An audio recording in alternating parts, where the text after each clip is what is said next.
variety of food. Oh, I'm feeling hungry.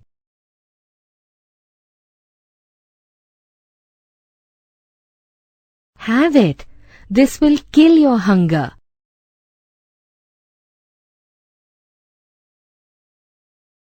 Mona, can you guess from where do we get all the food items?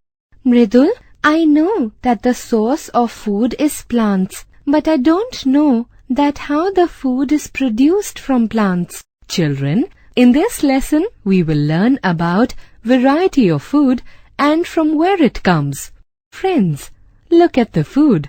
What did you notice? There are several food items, and each of them is made up of more than one ingredient. For example, chapatis are made from the dough of wheat flour, and similarly, dal is made up of pulses, salt, and other spices.